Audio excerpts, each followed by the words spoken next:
Il-budget ippreżentat fil-Parlament mill-Ministru Clyde Caruana jipprovdi fost l-oħrajn għal kumpensa l-għoli tal-ħajja ta' €4.66 fil-ġimgħa.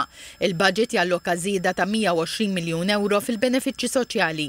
Fost l-oħrajn minn Jannar il-pensjonanti kollha se jkollhom żieda ta' €10 fil-ġimgħa li tinkludi l-kumpensa l-għoli tal-ħajja.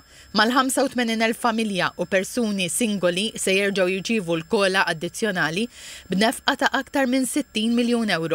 Il-budget tas-sena d-dieħla jipprovdi tnaqqis ta' €160 miljun oħra fl-income tax għal familji.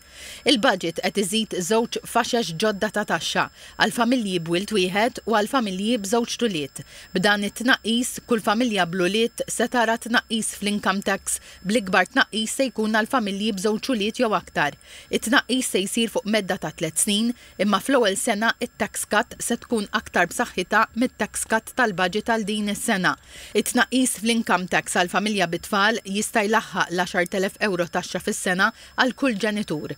Il-budget jipprovdi wkoll għal żieda fil-bonus sa' €1,050 lil persuni li għalkemm ħallsu ammont ta' bolol mhumiex intitolati għal pensjoni. Mis-sena d-dieħla wkoll se jibdew jgħoddu wkoll il-bolol li tħallsu qabel 18-il sena. Il-bonus lill-anzjani ta' 75 sena jew aktar li għajxu f'darhom se jiżdied b'€75 oħra, waqt li l-kontribuzzjoni li jħallsu l-anzjani biex joqogħdu fid-djar tal-anzjani jew f'San Vincenz se tonqsilhom b'10% u bekk se jibqalhom aktar flus għal bżonnijiet personali tagħhom. Il-budget iħares li jkompli aġġusta l-anomaliji għal pensjonanti mwilda qabel l-1962 u minn Jannar l-anzjani kollha se jaraw żieda fl-għajnuna supplementari u fl-istess waqt se jibdew ikunu intitolati awtomatikament għal kartuna roża. Minn Jannar li ġej l-istipendji tal-istudenti kollha se jiżdiedu bi 15%. Dan minn barra l-kumpens prorata għall-għoli tal-ħajja. Il-budget jestendi wkoll l-iskema tal-ġim b'xejn għal żgħażagħ ta' bejn is-16 sena u l-21 sena.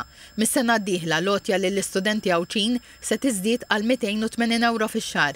Il-ġenituri li għandhom it-tfal tagħhom fl-aħħar sentejn tas-sekondarja se jibdew jirċievu qotja ta' €500 biex tajnhom jixtru għodot teknoloġiċi.